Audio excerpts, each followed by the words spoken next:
Deportes. Inicia la tarde con Meridiano Blue. Dirige Ricardo Ospina. Es la 1 de la tarde en punto, seguimos acompañándolos, estamos en Meridiano Blue el jueves 8 de enero.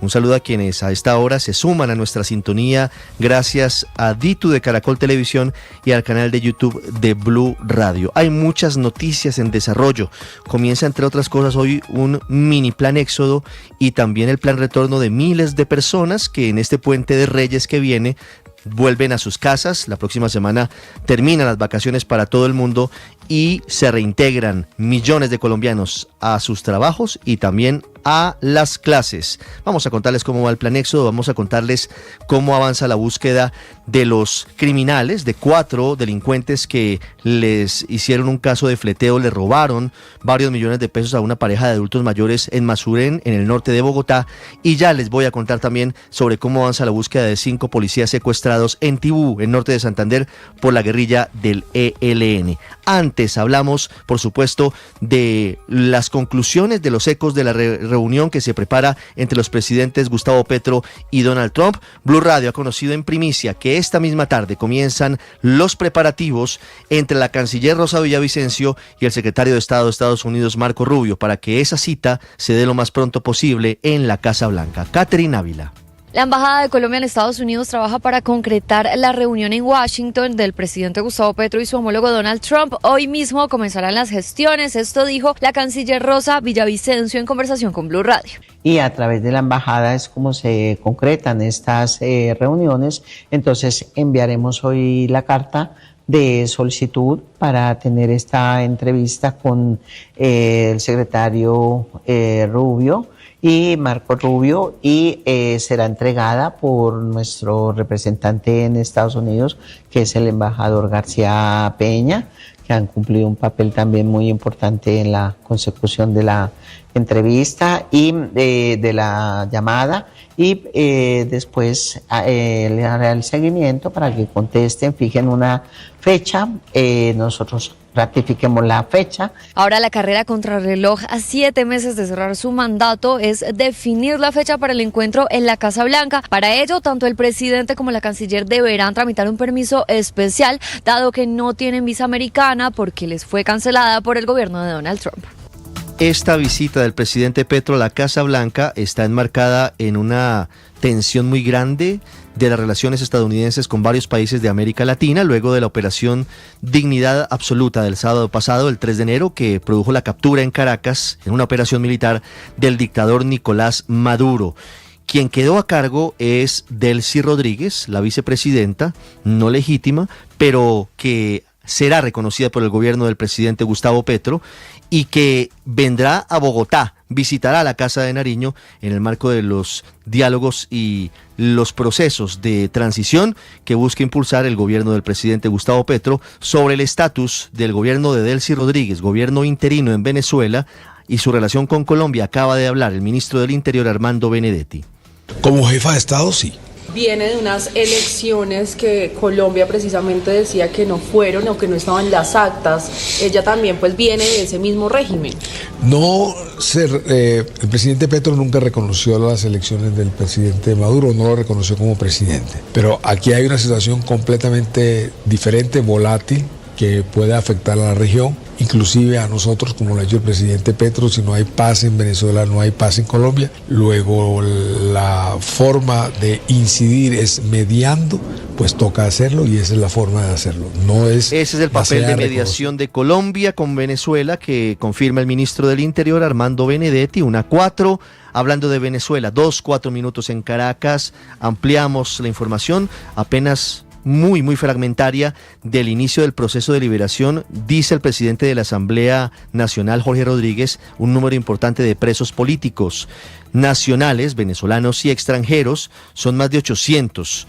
La oposición toda está pidiendo que sean liberados absolutamente todos, que nadie quede detenido en Venezuela por su pensamiento, por ser opositor o por ser crítico al régimen.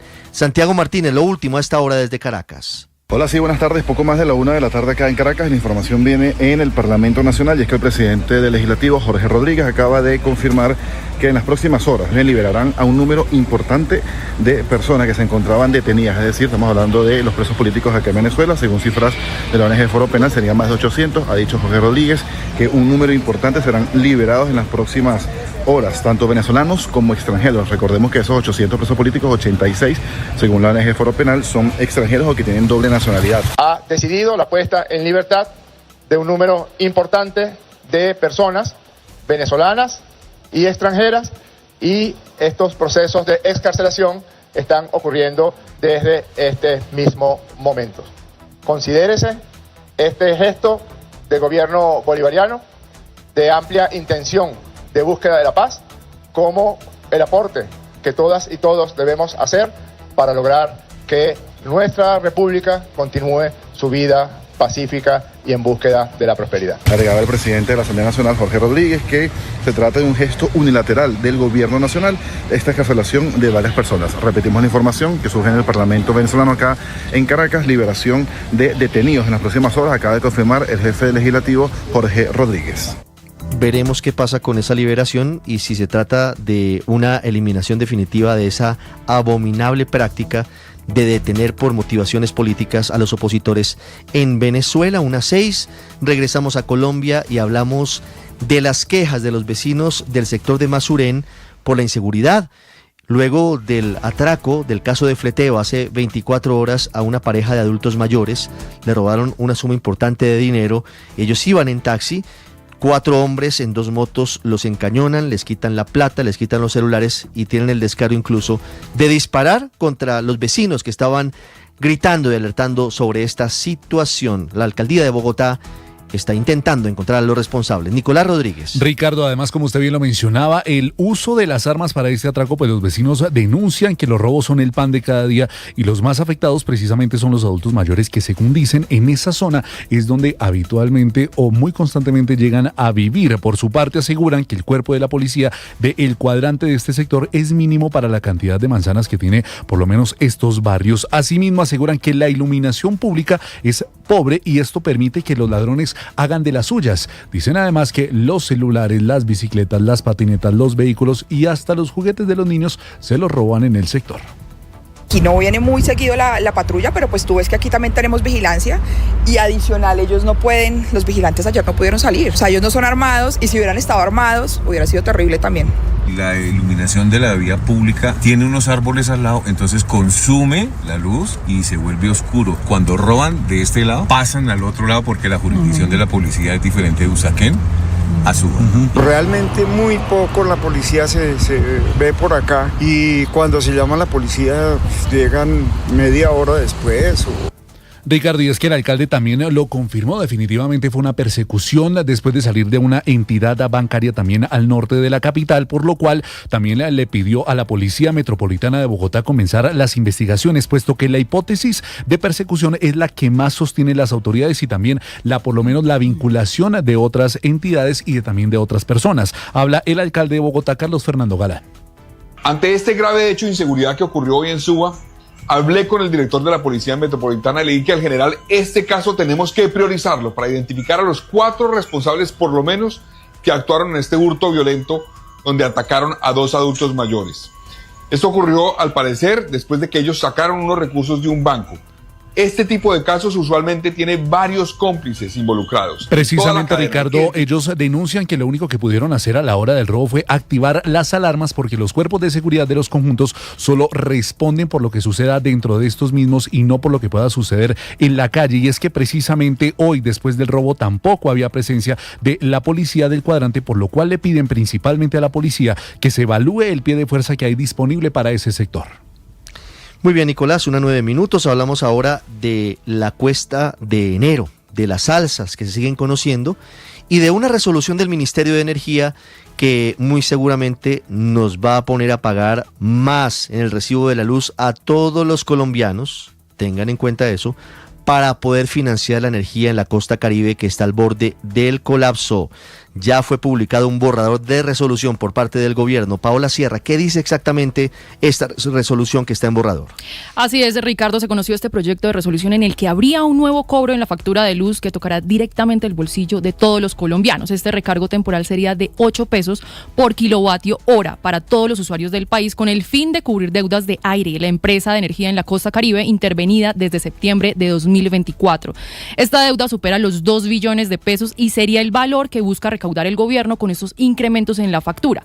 Además, esta resolución trae algo que no se había dicho tan claramente, es que el ministerio reconoce oficialmente que hay un riesgo sistémico en el mercado eléctrico. Eso significa que si una empresa grande falla, puede arrastrar a otras y terminar afectando la energía para todo el país. Por eso el gobierno decide crear el recargo para recoger plata mientras se estabiliza la cadena de pagos y evitar que una crisis regional termine afectando la energía de todo el país. Datos importantes, Ricardo, es que este cobro representaría aproximadamente el 1% del valor de la tarifa y se aplicaría a todos los hogares en el país sin distinguir estratos y al sector empresarial. Por ahora no se sabe cuándo van a empezar estos cobros adicionales, pues el gobierno lo que dice es que el texto se encuentra en etapa de consulta. Ya están conociéndose voces, Paola, de rechazo en la costa Caribe, pese a que estas sobretasas, si me permite, se cobraría a todos los colombianos para solucionar la crisis que viene desde hace años, desde la época de Electricaribe y que luego vino con Aire y con Afinia. Ingel de la Rosa, ¿qué dicen en Barranquilla?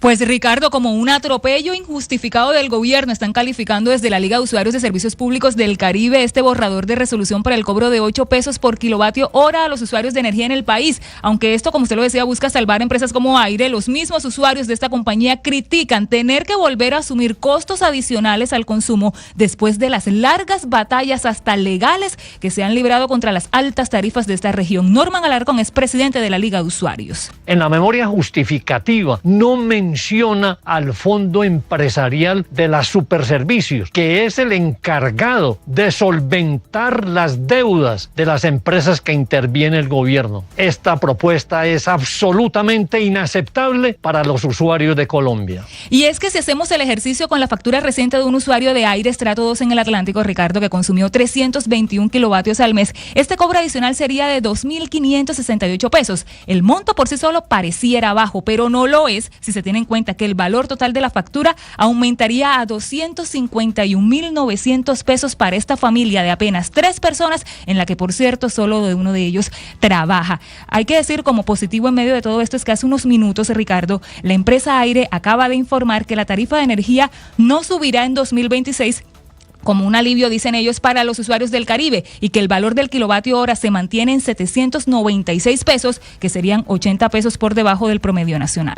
Claro, es que al final, Ingel, lo que va a pasar es que el resto del país sí va a sufrir seguramente un aumento en el precio de la tarifa. No lo recibirán el impacto los habitantes de la costa Caribe porque sus empresas son las que están en una situación de mayor crisis. 1:13 minutos. Hablando de crisis de energía, vamos a Mitú, capital de Vaupés. Tiene 12.000 habitantes, capital de departamento. Desde hace 15 días tiene serios problemas de energía en el suministro. Cada 3 horas hay luz. Los alimentos, los almacenes, todo afectado. Carlos Andrés Pérez. Lo último en el departamento del Vaupés es la crítica situación que están viviendo los más de 12.000 habitantes del municipio de Mitú por la falta de energía eléctrica, que es producida con combustible que debe ser trasladado allí vía fluvial, pero por la temporada de verano y el bajo nivel del río no está llegando. Actualmente están en racionamiento cada 3 horas, situación que tiene muy afectado el sector del comercio en este municipio. Escuchemos a Sebastián García. Encontramos en racionamiento el servicio de energía. Esto afecta a los comerciantes de manera grave, porque algunos han tenido que cerrar sus comercios, otros han perdido sus insumos por la falta de la cadena de frío, y así sucesivamente. Esta situación lo que ha venido es generando pérdidas extraordinarias. Blue Radio habló con el gerente de la empresa que suministra la energía eléctrica y confirmó que el Ministerio de Minas y Energía dispuso de aviones para transportar el combustible y atender la emergencia, pero por mal tiempo y fallas en los aviones, los vuelos no se han podido realizar y la situación es bastante compleja. Sí, es bastante compleja la situación. Carlos, cambiamos de tema, hablamos de las elecciones de este año, las del 8 de marzo, que son las elecciones para Congreso, y de las elecciones presidenciales. La primera vuelta será a finales de mayo y la segunda, en caso de que haya lugar, será 3 semanas después, en el mes de junio. Desde hace varios meses la registraduría viene trabajando y se confirma que en las próximas semanas llegará una misión de observación electoral de la Unión Europea para darle transparencia y garantías a todos los sectores políticos de cara a estas elecciones. Sergio Barbosa. Hola, buenas tardes. La Unión Europea desplegará en los próximos días una misión de observación electoral aquí en Colombia, todo esto para acompañar las elecciones legislativas y presidenciales del 2026 con el objetivo de fortalecer la transparencia y la confianza en el proceso electoral. Esta invitación fue extendida el pasado 24 de septiembre por la Registraduría y el Consejo Nacional Electoral, y en ese sentido la misión observará las elecciones de Congreso que están programadas para el próximo 8 de marzo y la primera vuelta presidencial del 31 de mayo de este año en un contexto clave para la democracia colombiana. En ese sentido, el registrador nacional Hernán Penagos destacó la importancia de este acompañamiento internacional para poder garantizar la legitimidad del proceso electoral y fortalecer la confianza de la ciudadanía. Muy bien, Sergio, 1:15. Hablamos ahora de más noticias del mundo, de una decisión del Senado de Estados Unidos en contra de la administración del presidente Trump frente a intervenciones militares como la que ocurrió el sábado pasado en Venezuela, del bloqueo absoluto a Internet por parte del régimen de los ayatolás en Irán y noticias también de la guerra en Ucrania. César Moreno. Hola, muy buenas tardes. Empezamos ampliando una noticia que contamos en Blue Radio hace poco más de una hora. El Senado de Estados Unidos aprobó por 52 votos a 47 una resolución que impide al presidente Donald Trump lanzar nuevas acciones militares en Venezuela sin autorización previa del Congreso. Es simbólico, pero un fuerte revés para Trump. La medida, conocida como Resolución sobre Poderes de Guerra, solo necesitaba una mayoría simple de senadores, 51, para salir adelante. La resolución se va a presentar ahora en la Cámara de Representantes, donde los republicanos cuentan con una mayoría pequeña y podría ser rechazada. Blockout total. En el día 12 de las protestas, el régimen islámico bloqueó completamente el acceso al Internet en Irán. Millones de personas quedaron sin poder entrar a las redes iraníes y también quedaron completamente aisladas de Internet global, incluyendo redes sociales y navegación en sus teléfonos móviles. Estas manifestaciones, que estallaron por la crisis económica, ha dejado ya 45 muertos y más de 1.200 detenidos. Todas las ciudades se han levantado contra el régimen de los ayatolás y están pidiendo la salida de Ali Khamenei, la máxima autoridad de Irán. A esta hora, cuando ya son más de las 10 de la noche en Irán, se están presentando duros enfrentamientos entre la Guardia Revolucionaria y los manifestantes en su capital, en Teherán.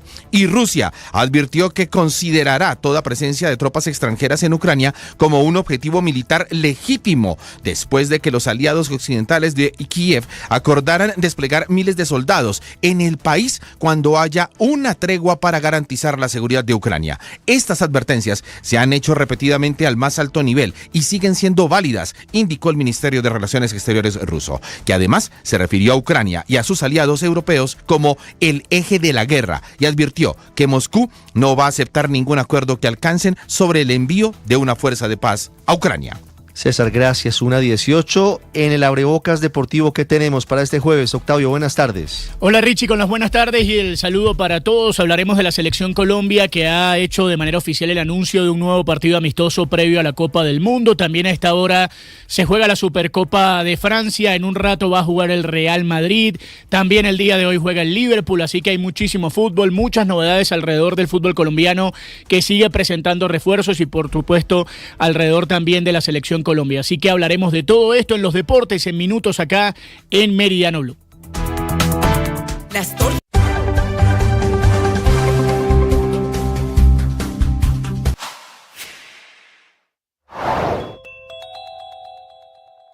¿Cuáles pueden ser las consecuencias en un eventual enfrentamiento entre Delcy Rodríguez y Diosdado Cabello? Esto fue lo que respondió la periodista venezolana Mariana Tencio en Mañanas Blue. El problema de los barrios en Venezuela y de los colectivos es que Diosdado Cabello y este régimen los ha armado hasta los dientes, y eso lo conocen los venezolanos. Debes saber a esta hora en Meridiano Blue. Regreso al Palacio de San Carlos, la sede de la Cancillería colombiana. 1:19. Catherine Ávila está con la canciller Rosa Villavicencio. Noticias importantes, detalles de la llamada telefónica de este miércoles entre los presidentes Petro y Trump, y cuáles son los objetivos iniciales de la reunión que se daría en los próximos días en la Casa Blanca. Catherine Ávila está con ella, con la canciller.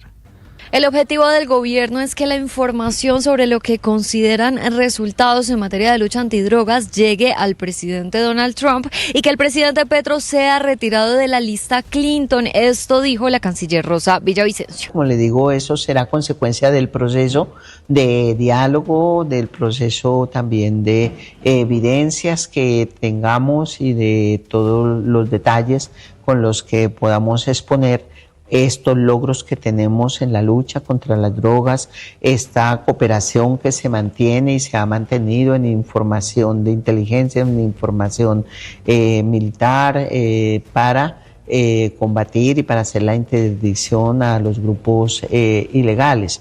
Entonces será un proceso que seguramente llevará al esclarecimiento total y a la conclusión de que ha sido injusto, ¿no? La conversación con Trump fue el punto de partida para mejorar una relación bastante fracturada. La canciller reveló detalles de esa llamada. Pues tenemos que decir que todos los que estamos allí estamos así tensos, inquietos y pues cruzando los dedos para que todo fuera bien. En esta llamada, uno de los temas principales fue Venezuela y el presidente Gustavo Petro reveló que invitó a Delcy Rodríguez, presidenta encargada, al país. Hoy, el DAPRE confirmó que hará una visita oficial a la Casa de Nariño y que Colombia insistiría en mediar para una salida política a la situación del vecino país. Catherine, justamente el presidente Gustavo Petro ha contado que esta reunión se logró luego de un trabajo metódico diplomático liderado por el embajador Daniel García Peña y se conocen más detalles de cómo fue el desarrollo de esa llamada telefónica, en especial por lo contado por los periodistas del New York Times que estaban entrevistando al presidente Donald Trump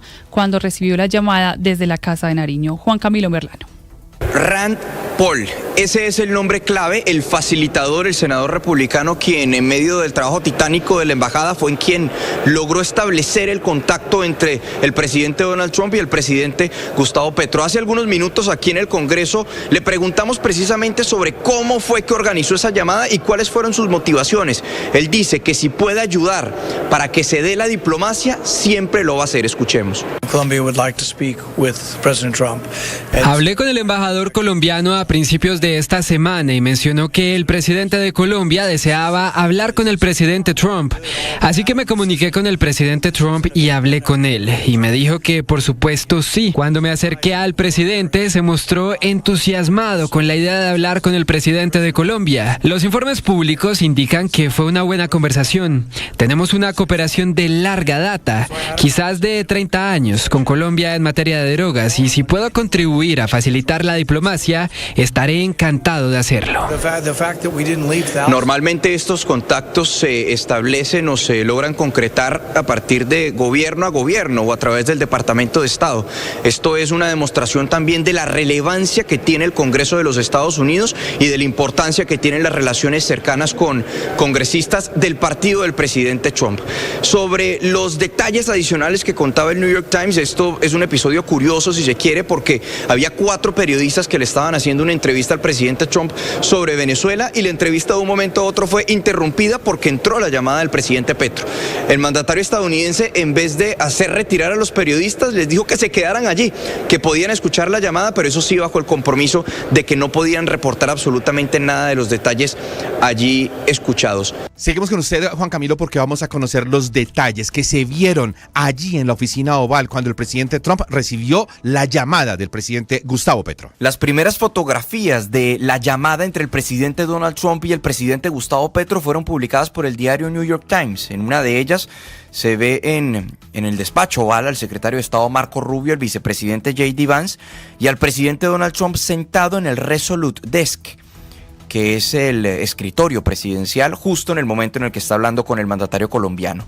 Otra fotografía muestra un letrero, una nota que dice: el presidente colombiano Gustavo Petro lo está llamando. Trump la tiene sostenida en su mano. Y se la estaba mostrando el presidente a periodistas del diario del New York Times, quienes estaban en el despacho oval entrevistando al mandatario sobre Venezuela cuando entró la llamada de Petro. Trump le interrumpió, pero dejó a los periodistas quedarse en el salón mientras la llamada avanzaba. Según los detalles compartidos por el Times, el presidente al finalizar la conversación le dijo a uno de sus asesores que escribiera una publicación en su red social Truth diciendo que el mandatario colombiano había llamado para explicar la situación de las drogas y también incluyendo la invitación a visitar la Casa Blanca en Washington. Esa fue precisamente la publicación en la cual escribe la cuenta del presidente Trump que había tenido un gran honor de hablar con el presidente Gustavo Petro. La llamada duró aproximadamente 1 hora y pareció disipar cualquier amenaza inmediata de acción militar estadounidense, es lo que relata el New York Times.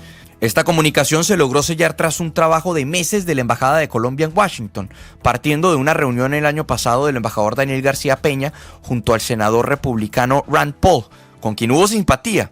Paul ha sido el más crítico en el Partido Republicano de los ataques del presidente Trump contra las narcolanchas y de la operación en Venezuela, pero llamó al presidente y le pidió que hablara con el mandatario colombiano dada la importancia de la alianza. Trump aceptó y el miércoles por la mañana se concretó que esa llamada sucedería esa misma tarde.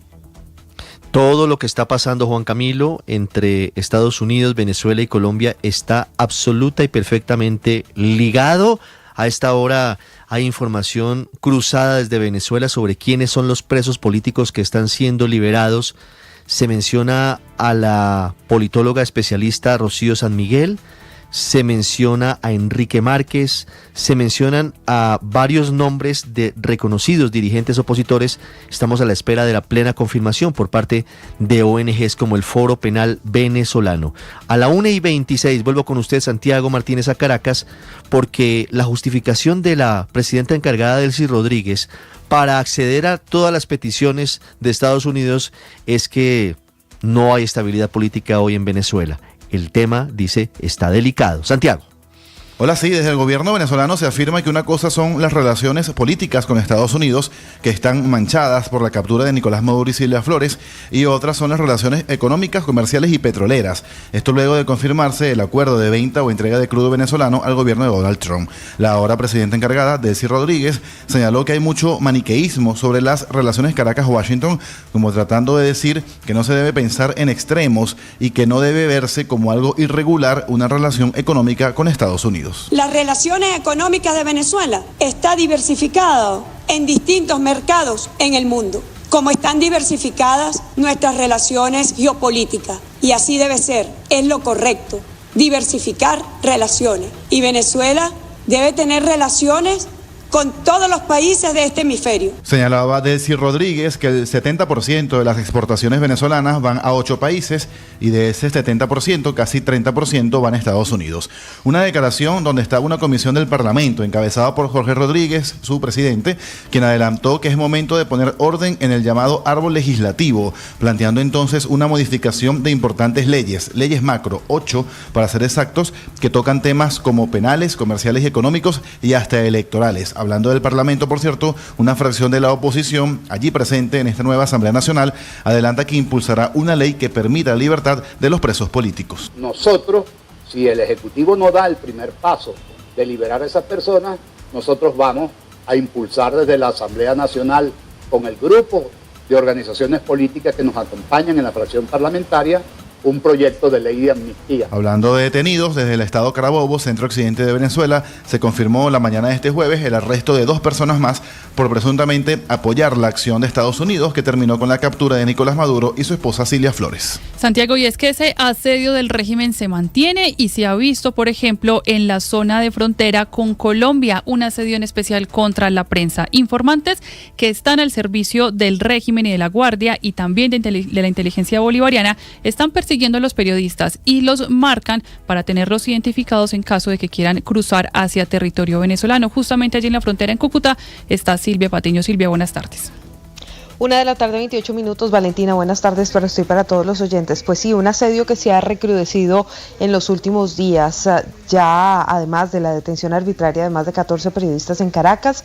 Aquí en la frontera varios colegas han cruzado los puentes que comunican a ambos países y han terminado en manos de la Guardia Nacional Bolivariana. El caso más reciente fue el de los periodistas Jeff Martínez y Juliana Mazoy, el primero de ellos colombiano, el segundo mexicano. Ayer permanecieron varias horas incomunicados luego de haber intentado ingresar al vecino país por el puente Tienditas, también conocido como Atanasio Girardot. Ambos dicen haber sido víctimas de tortura psicológica durante las cerca de 12 horas que habrían permanecido en manos del régimen. Blue Radio ha constatado durante este cubrimiento en la frontera que informantes que se ubican del lado colombiano se encargan de identificar a los periodistas y de avisar a la Guardia Nacional Bolivariana. Son una especie de campaneros que se camuflan en la parada como vendedores informales, mototaxistas o simples transeúntes. Siguen de cerca a los periodistas y pasan la información a las autoridades del vecino país. Conocimos el caso de un exagente de inteligencia bolivariana del SEBIN encargado de hacer seguimiento a los equipos de prensa que se han desplegado en el puente internacional Simón Bolívar para cubrir la caída de Nicolás Maduro, esto ante la imposibilidad de entrar a territorio venezolano para reportar uno de los hechos sin duda más importantes de los últimos años para América Latina.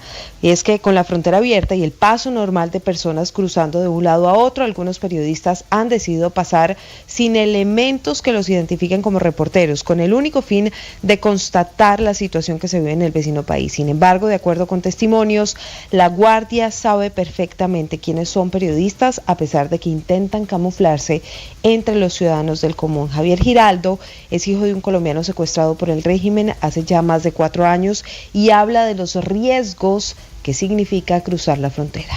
Si alguien quiere correr riesgo innecesario de que lo capturen sin cargos, de que lo torturen y de que sea una pieza de negociación de la dictadura venezolana, que pase a la frontera. La gente que pasa a la frontera son personas que ya viven y han hecho vida acá de un lado y del otro lado de la frontera por el comercio, pero una persona de otra nacionalidad puede correr un riesgo inminente al ir a Venezuela.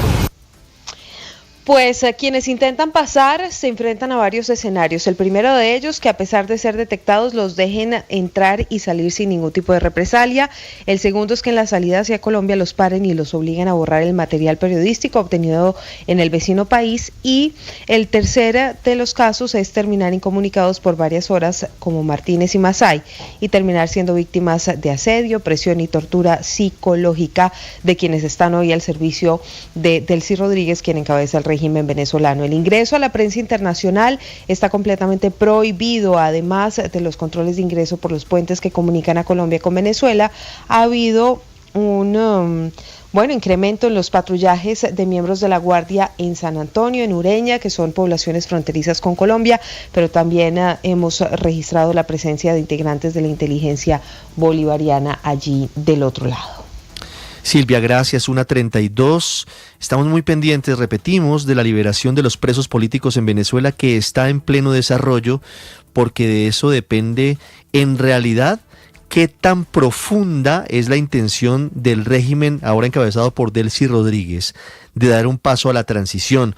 Y lo que ha podido confirmar Blue Radio es que personas de muy alto rango en la oposición están en proceso de ser liberados. Juan Pablo Guanipa, el segundo al mando después de María Corina Machado en la oposición, ya tiene boleta de excarcelación.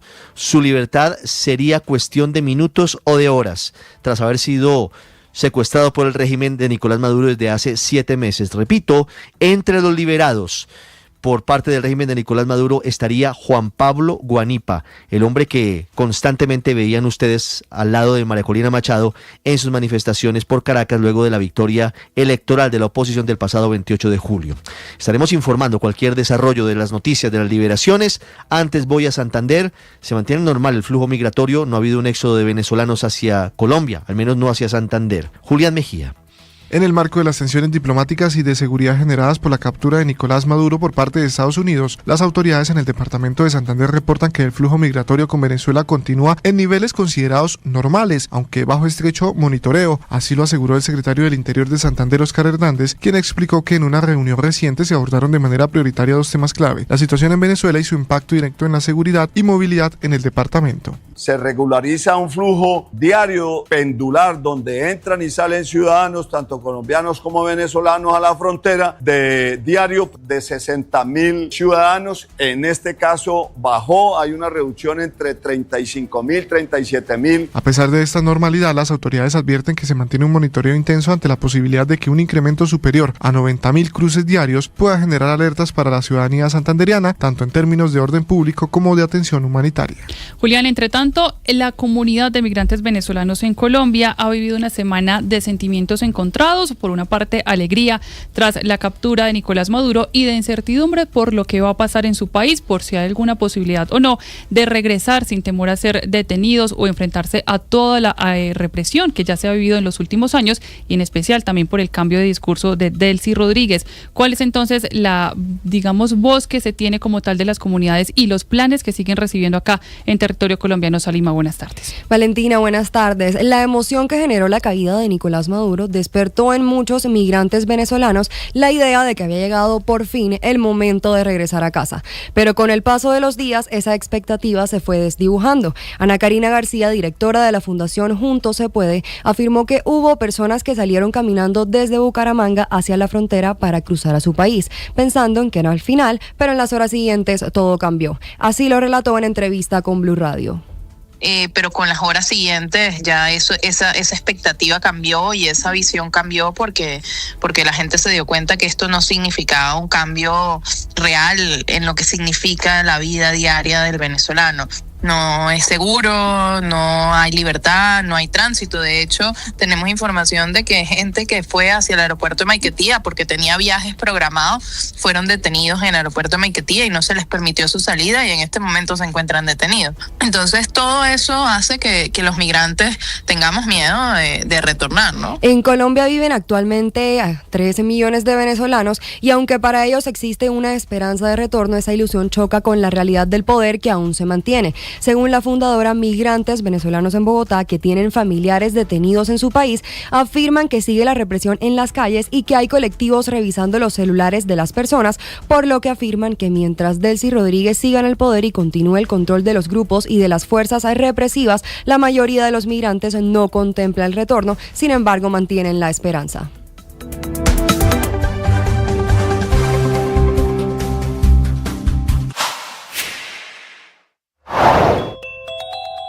La registraduría dio a conocer la lista de los primeros 6 candidatos para las elecciones del año 2026. Toda la información aquí en Blue Radio. Se trata de Vicky Dávila, Aníbal Gaviria, David Luna, Mauricio Cárdenas, Santiago Botero y Mauricio Liscano, quienes superaron el umbral mínimo equivalente al 3% de los votos válidos de las últimas presidenciales, es decir, 21.173.842. Con esto la registraduría entonces continuará con la revisión de las firmas que entre todos los 22 comités alcanzan las 28 millones y antes del 21 de enero entregará el reporte final, pues aún están pendientes otros nombres como Claudia López, Luis Gilberto Murillo y Abelardo de la Espriella, entre otros. Este último fue quien más firmas entregó. Por otra parte, la entidad también informó que candidatos como Ernesto Sánchez Herrera, Henry Humberto Martínez, Pedro Pablo Díaz, Pedro Agustino Rosado y Alexander Henao no recibieron la certificación al no alcanzar el umbral pedido por la registraduría. Suscríbase a nuestro canal de YouTube para este y más contenidos. En Blue le ponemos cara a la radio.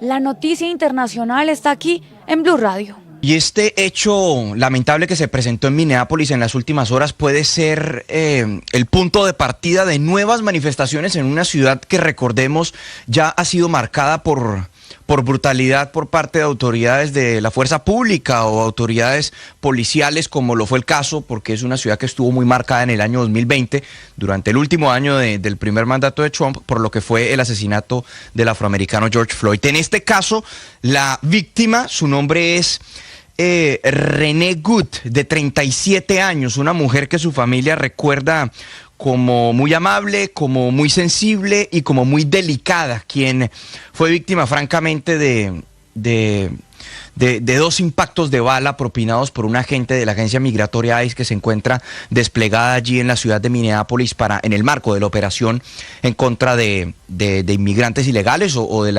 despliegue de autoridades migratorias para la deportación masiva del presidente Donald Trump. A esta hora nuestros usuarios pueden ver el video. Este fue un video grabado por uno de los transeúntes, una de las personas. Esto es un barrio en Minneapolis, totalmente, pues en Minneapolis en esta época del año las temperaturas son extremadamente bajas, hay mucho hielo, está el vehículo, la camioneta pick-up de las autoridades, y había otro vehículo, una camioneta que estaba atravesada sobre sobre la vía. Suscríbase en nuestro canal de YouTube para más información. Todos los deportes, fútbol, ciclismo, béisbol, baloncesto, automóvil, todos en Meridiano Blue. Buena marca de Emerson Palmieri. Joyvier. Emerson Palmieri. Y yo que vos pateo. Wea. ¡Upa! ¡Qué bomba le salió a Wea! Y eso que escuchamos de fondo es el partido que se está jugando a esta hora por la Supercopa de Francia entre el Paris Saint-Germain y el Olympique de Marsella. Estamos hablando del equipo más popular del fútbol francés, el Olympique de Marsella, frente al cuadro de Luis Enrique, el actual campeón de la Liga de Campeones de Europa.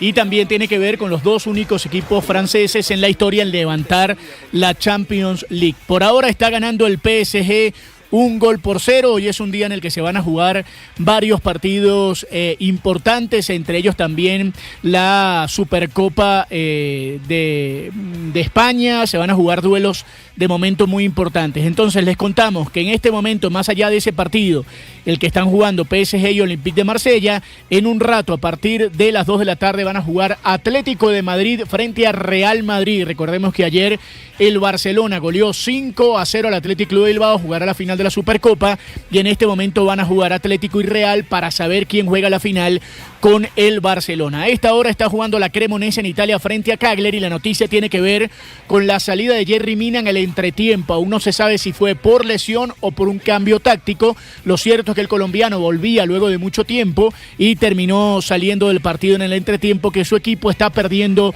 2-1 frente a la Cremonese. A las 2:45, Milan frente al Genoa en el fútbol italiano. A las 3 de la tarde, Arsenal frente a Liverpool. Partidazo en el fútbol inglés, y el Arsenal gana, va a sacar 8 puntos de diferencia con el segundo lugar, que en este momento es el Manchester City de Pep Guardiola. El Liverpool está buscando llegar lo más lejos posible en esta tabla de posiciones. También a esta hora está jugando el Al-Nassr de Cristiano Ronaldo entre los partidos más importantes. Y contábamos entonces que la selección Colombia confirma la aparición de un nuevo partido amistoso que tiene que ver con la preparación de cara a la Copa del Mundo. La selección Colombia va a jugar nada más y nada menos que contra uno de los equipos europeos más importantes de los últimos tiempos y de los últimos mundiales, la selección de Croacia de Luka Modric. Esto va a ser en marzo en Orlando, en los Estados Unidos. Se va a jugar este partido entre la selección Colombia y la selección croata, 26 de marzo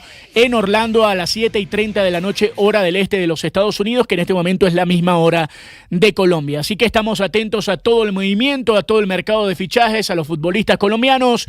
En un rato juega el Real Madrid y el Atlético de Madrid, y todas las novedades, por supuesto, acá en Meridiano Blue.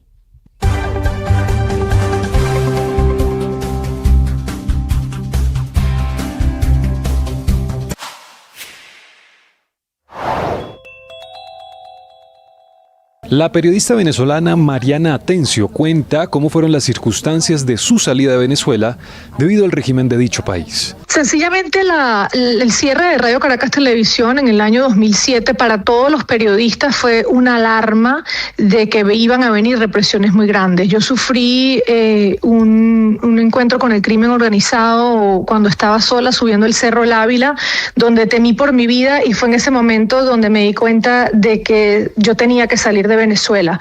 Entonces tuve de verdad el honor de venir a Estados Unidos con una beca para estudiar periodismo en la... Debes saber a esta hora en Meridiano Blue. 1:43, la muerte de un estudiante alemán de 26 años que estaba de intercambio en Colombia es investigada por las autoridades. La comunidad universitaria de la Escuela de Ingeniería expresó solidaridad con su familia y pidió esclarecer los hechos. Este joven fue asesinado por robarle una moto en La Guajira. Él estaba recorriendo a Colombia en su moto y la delincuencia le cegó la vida. Jessica Gutiérrez. Colombia, me ha encantado viajar el país con la moto, conocer diferentes lugares y manejar las calles por las montañas.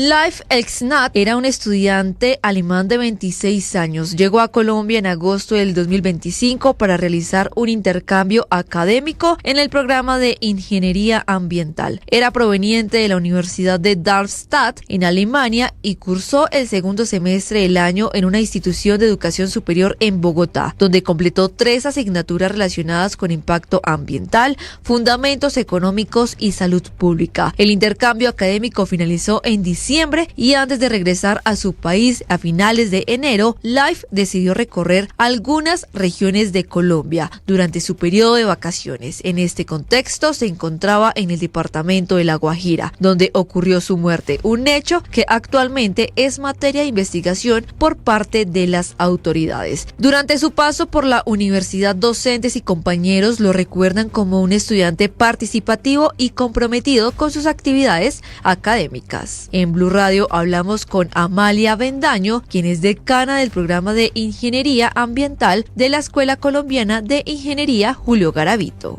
Para nosotros pues es una tragedia, es una noticia muy triste, muy conmovedora y expresamos pues nuestras más sinceras condolencias y sentimientos de solidaridad a su familia, a sus amigos, a sus seres queridos. Asimismo, la institución hizo un llamado a las autoridades para que se esclarezcan los hechos y se adelanten las investigaciones correspondientes.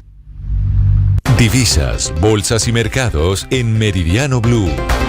1:45 p.m. En poco más de 5 horas, a las 6 en punto, se van a conocer las cifras del DANE para la inflación de todo 2025. Un dato que es crucial para determinar cómo le irá a los colombianos y cómo será el comportamiento del bolsillo y el costo de vida en este nuevo año que está iniciando. Sebastián Martinelli. La cifra de inflación que se espera conocer esta tarde es clave para determinar cómo se van a ajustar los precios de muchos bienes y servicios que consumen los colombianos, porque determina el costo de vida de cada ciudadano. Recordemos que dentro de los precios que se ven afectados por este ajuste en la inflación están los arriendos, el transporte, los servicios públicos, la educación, los precios de las viviendas y la canasta básica. ¿Cómo se calcula esta cifra? Pues el DANE todos los meses recolecta los precios de todos estos bienes y servicios en 38 ciudades del país. Luego compara si subieron o bajaron y con base a la importancia de cada bien en el gasto promedio de cada hogar, da una cifra ponderada que determina el IPC mensual. Ahora, esta cifra, ¿cómo impacta en los precios? En el caso de los arriendos, por ejemplo, el aumento no puede ser superior al de la cifra de la inflación. Así que una vez se conozca el valor, es que se podrá conocer con exactitud en cuánto quedará el costo del arriendo finalmente. Es importante mencionar que este valor no determina la subida de los salarios, por lo que si la cifra es elevada, impacta negativamente porque su dinero no rinde de la misma manera que lo hacía anteriormente. Recordemos, por ejemplo, que el salario mínimo aumentó vía decreto un 23.7%, fijando su valor en 2 millones de pesos, incluyendo el auxilio de transporte. Hay que tener en cuenta que el valor de la cifra anual del mes de noviembre fue el 5.3% y se espera que la de diciembre esté entre el 5 y el 6%. Y hay optimismo por la licencia que entregó la ANLA para la ampliación de la autopista norte. Por fin, después de 6 años, habrá obras para que no se haga ese cuello de botella en la calle 192 en Bogotá, entrando y saliendo de la ciudad en la autopista norte. Nicolás Rodríguez. Desde este punto, desde la calle 191 con autopista norte, y hasta este punto sobre la autopista norte con calle 245, la ANLA dio luz verde para el proyecto de ampliación de la autopista norte, la llamada Accesos Norte 2. Y es que esta obra está firmada desde el 2019, pero literalmente el día que iban a arrancar, la ANLA negó el permiso ambiental. Y es que ahora, al destrabarla, se espera que las obras arranquen entre marzo y abril de este año. Y según confirmado por la ANI, es un proyecto que tiene una inversión de poco más de 1.8 billones de pesos. Confirman que dentro de esta construcción estará el manejo ambiental para la preservación de por lo menos el humedal de Torca y la reserva Van der Hamen. Y asimismo habrá la construcción de un carril exclusivo para Transmilenio. Darío Hidalgo es profesor de transporte de la Facultad de Ingeniería de la Universidad Javeriana. Pero esto hay que hacerlo de manera que se proteja el humedal de Torca, el humedal de Guaymaral y se reduzcan pues las posibilidades de inundación. Esto requiere entonces que se eleve la autopista, que se construyan unos grandes box culvert que permitan el flujo de el agua. Sin embargo, algunos comerciantes informales de la zona celebran la decisión y la obra, pero dicen que es necesario que el distrito les dé alternativas de trabajo mientras se realiza este procedimiento. No sé si el señor Galán también puede pensar en nosotros, los vendedores informales, que dependemos de esto para nuestras familias. Por su parte, la Cámara Colombiana de Infraestructura no solamente celebra la ampliación de 6 carriles en cada sentido, sino que afirman que debe prevalecer el interés ambiental y que también este proyecto va a generar mucho desarrollo económico para los municipios de Sabana Norte por la optimización de los tiempos de viaje. La noticia del momento en Blue Radio. 1:49 p.m, regreso a Venezuela. Beatriz Adrián, corresponsal permanente de Noticias Caracol. Beatriz, ¿quiénes se ha confirmado que están siendo liberados o ya están libres de los presos políticos tras el anuncio que hizo Jorge Rodríguez hace algunos minutos. Buenas tardes. Hola, muy buenas tardes, Ricardo. Como tú decías, este anuncio de Jorge Rodríguez sorprendió a los venezolanos. Esto después que Donald Trump dijera que iba a cerrar el centro más importante de torturas de Venezuela, que es el Helicoide, y se ha confirmado hasta el momento importante. El yerno de Edmundo González Urrutia, Rafael Tudares, quien estaba preso desde enero de 2025, acaba de ser excarcelado. También Rocío San Miguel, la presidenta de la ONG Control Ciudadano, y Javier Tarazona, quien también dirigía una ONG de frontera y que estaba preso desde 2021. Otro dirigente político importante que fue liberado fue Juan Pablo Guanipa, preso desde mayo de 2025, y Enrique Márquez, que acaba de cumplir un año en prisión. Por supuesto, también liberaron a Perkins Rocha, quien era el abogado de María Corina Machado y Sofía Sajajún, además del capitán Caguaripano, que tenía 8 años en prisión. También fue liberado el dirigente político Jesús Arma, que acompañaba la lucha de los familiares de los presos políticos y fue capturado en diciembre 2024. Esta es parte de la lista de nombres, además de 5 ciudadanos con doble nacionalidad española y venezolana, y también otros solo de nacionalidad española que fueron liberados. Entre los ciudadanos españoles podemos contar a Rocío San Miguel, a la analista, a la experta Beatriz. ¿Ella sale como española o como venezolana? Sí, ella sale como en el grupo de los españoles porque tiene doble nacionalidad. Se cuenta entre esos 5.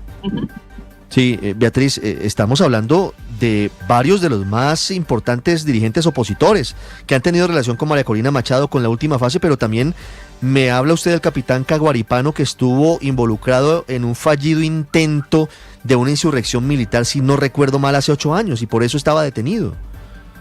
Sí, en el Fuerte Paramacay. Exactamente, sorprende porque ya tenía 8 años, casi 9 años en prisión, y pues su nombre sorprende en la lista de los excarcelados. Recuerden que todos ellos seguramente salen con las medidas cautelares que les impide hablar con los medios de comunicación, además de salir del país, y que les obliga a tener unas presentaciones periódicas ante los tribunales.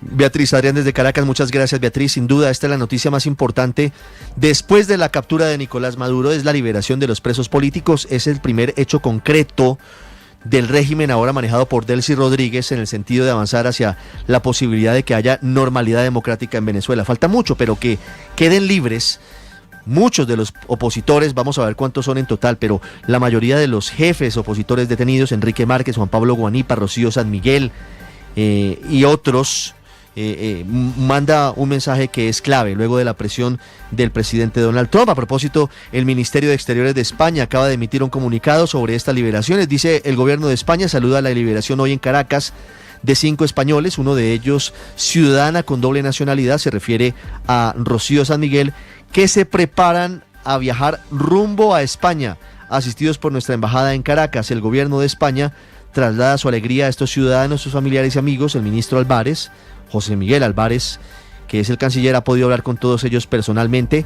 España, que mantiene las relaciones fraternales con el pueblo venezolano, recibe esta decisión como un paso positivo en la nueva etapa en la que se encuentra Venezuela. Valentina, información adicional sobre estas liberaciones de presos políticos en Venezuela. Sí, señor Ricardo, justamente desde Madrid, desde España, ayer Edmundo González estaba denunciando e insistiendo en que esta detención de su yerno, de Tudares, había sido una venganza personal. Lo estaba calificando precisamente como una venganza personal porque no tenía desde su labor como abogado relación alguna con todos los trabajos que han hecho diferentes activistas políticos en contra del régimen, y que solamente lo habían detenido y lo habían condenado injustamente a 30 años de prisión por ser familiar de Edmundo González, presidente electo de Venezuela. Recordemos que este fue uno de los casos que tenía ese patrón de todos los presos políticos allí en Venezuela, que primero son detenidos sin ningún proceso judicial en su contra y luego utilizan dejarlos completamente incomunicados como una forma de tortura con sus familiares y también con sus compañeros políticos. Afortunadamente hace parte entonces de esta primera lista, aunque se espera entonces nuevos nombres, teniendo en cuenta, Ricardo y oyentes, que de acuerdo con Foro Penal son al menos 806 los presos políticos según el reciente reporte que tienen ellos en medio de ese control allí en Venezuela. en este primer grupo de liberados podrían ser cerca de 100, según algunas fuentes. 100 primeros liberados de los presos políticos de 800. Faltan 706. Así que este es apenas el comienzo, un comienzo promisorio, pero que no es la definición, el regreso a la normalidad democrática. En Venezuela, unas 54 minutos.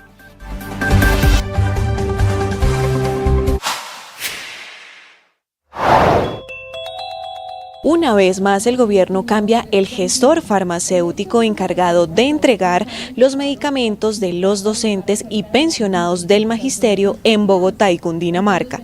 Toda la información aquí en Blue Radio. El Fondo Nacional de Prestaciones Sociales del Magisterio FONMAG anunció la implementación de un plan de choque para fortalecer la dispensación de medicamentos en Bogotá y Cundinamarca, luego de incumplimientos registrados por el anterior gestor farmacéutico Ramédicas. Desde este 8 de enero, es decir, desde hoy, la operación queda a cargo de Sistemet, que prestará el servicio a docentes, pensionados y sus beneficiarios a partir de una red de 30 puntos de atención distribuidos en la capital del país y varios municipios del departamento. De acuerdo con el FONMAG, la dispensación se realizará mediante puntos propios de Sistemet y de las redes aliadas a QCL, Servisalud, Servimet y Servimet Pharma. Por lo que el vicepresidente... Esta es información exclusiva de Blue Radio. 1:55 p.m. Blue Radio conoció detalles de la decisión judicial que dejó en libertad a 15 personas. Las habían involucrado en toda una red de extorsión carcelaria porque supuestamente se estaban beneficiando del dinero. Sin embargo, las investigaciones determinaron que habían recibido esos recursos sin saber que venían producto de las precisamente presiones ilegales que suelen hacer los delincuentes desde las cárceles. Kalila, buenas tardes. Buenas tardes. Mire, la historia inicia con 39 capturas en diciembre de 2025. En ese momento, las autoridades explicaron que se trataba de una estructura criminal que operaba desde las cárceles dedicada a extorsiones. No obstante, al analizar de manera individual la situación de cada capturado, la juez de control de garantías concluyó que en 15 casos no se demostró el conocimiento, autoría o participación en la red, específicamente porque las personas habían recibido transacciones esporádicas provenientes de familiares o terceros, algunos privados de la libertad, sin que se demostrara que conocían el origen del dinero. Habla la juez sobre uno de los casos. Que el 3 de febrero recibió 100.000 pesos por parte de su hijo Brian, información que aquí fue suministrada por el defensor, que está recluido en la cárcel La Picota. Con ello no se tiene evidencia que la ciudadana supiera cuál es el origen del dinero que recibió en esa consignación. Otro de los casos analizados corresponde a una mujer de 71 años con una condición médica que la obligó a conectarse a la audiencia desde un hospital. En la diligencia se tuvo en cuenta una carta enviada por su hijo recluso. Con su puño y letra indica que, abro comillas, el 10 de abril yo le pedí el favor de que me recibiera el monto de 1 millón y que le enviara cierta cantidad de ese dinero a mi mamá, la señora Alba Patiño, manifestando que era para el mercado gasto, sin saber ellas que ese dinero era ilícito y que estaban siendo víctimas de un engaño. El abogado Juan Manuel Castellanos, defensor de una de las personas dejadas en libertad, explicó que la decisión judicial obedeció a la falta de individualización por parte de la Fiscalía para su clienta. Y como no tenía el conocimiento de las extorsiones porque nunca llamó a una presunta víctima, porque nunca recibió de manera directa el dinero, pues se tendría que decir que fue instrumentalizada. Pero además esa situación de ser modista, de que es una persona que se gana un mínimo, que trabaja diariamente, que no tiene antecedentes. Pues la juez determinó que en el caso de los demás capturados sí se acreditó la participación en la red de extorsión, por lo que impuso medidas de aseguramiento tanto de detención domiciliaria como intramural. La salud de los colombianos en cuidados intensivos. Blue Radio informa. Las IPS, es decir, las clínicas y los hospitales, entregaron un reporte negativo de sus finanzas del año pasado y dicen que este año puede ser peor. Jessica Gutiérrez.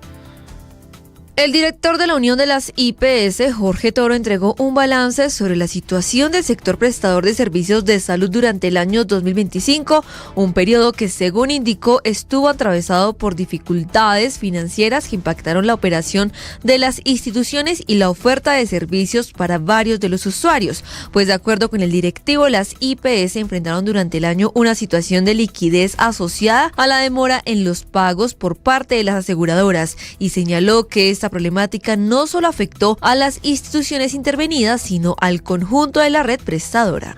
pues no, el 2025 no fue uno de los mejores años, tuvimos un año supremamente complejo en el sentido de que efectivamente sigue siendo un discurso repetitivo, pero toca decirlo, y es el tema de caja. Nosotros hemos tenido que enfrentar durante este tiempo una grave situación de caja. Frente a las perspectivas para el 2026, el director de la Unión de las IPS señaló que el sector enfrenta un desbalance entre los ingresos y los costos, pues según lo que explicó, el incremento del salario mínimo que debe ser garantizado para los trabajadores del sector salud fue el 23%, mientras que el aumento de la unidad de pago por capitación no tuvo la misma proporción. Jessica, y la que sigue en números rojos es la nueva IPS, que no ha logrado solucionar la entrega de medicamentos, y ahora la Defensoría le está poniendo la lupa a este problema. Salima. Valentina, la Defensoría del Pueblo advirtió sobre una posible emergencia sanitaria por el aumento y la acumulación de casos por la dispensación inoportuna de medicamentos a los usuarios de nueva EPS. Entre el 1 de noviembre de 2025 y el 7 de enero de 2026, la entidad ha recibido aproximadamente 5.300 quejas de afiliados a nueva EPS, las cuales se encuentran en proceso de gestión, reparto y seguimiento para garantizar su cierre oportuno. Solo en 8 días que lleva este año ya han recibido cerca de 300 casos con aproximadamente 42 quejas diarias, cifra que duplica el promedio registrado durante diciembre de 2025, cuando se recibían cerca de 22 casos diarios. La entidad afirma que la crisis ya se manifiesta en la interrupción de servicios de salud, la suspensión de procedimientos médicos, la cancelación de citas y graves fallas en la entrega de tratamientos. Hay un caso de intolerancia que deja a una persona asesinada en Medellín. Alfonso Cárcamo.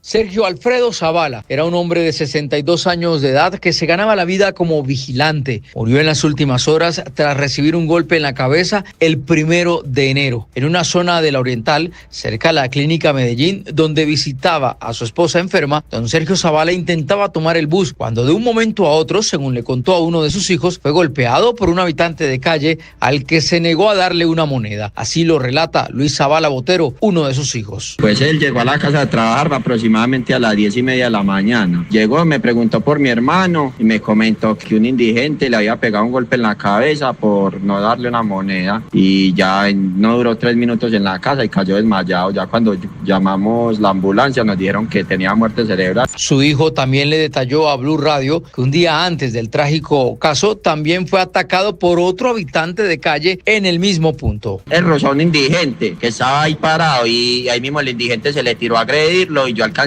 a pararlo, y ya yo le pregunté, ¿fue el mismo indigente? Y él me dijo que no. Con la denuncia formal en fiscalía, la familia de Sergio Zavala pide justicia. Mientras las investigaciones avanzan, en la ciudad la problemática también toma fuerza. Medellín pasó de tener más de 3.000 habitantes de calle en 2019 a más de 8.000 en la actualidad. Recorramos el mundo en Meridiano Blue. 2 de la tarde, 2 minutos. Habla hasta ahora el vicepresidente de Estados Unidos, J.D. Vance, asegurando que el agente que le disparó y mató a una mujer en Minneapolis está protegido por inmunidad absoluta, y está señalando a la fallecida de ser una activista de izquierda. Con estas declaraciones intenta calmar la polémica que se ha generado luego de esta reacción de uno de los agentes de migración allí en Estados Unidos. Juan Camilo Merlano. Es un nuevo caso de brutalidad por parte de autoridades que tiene indignado a Estados Unidos.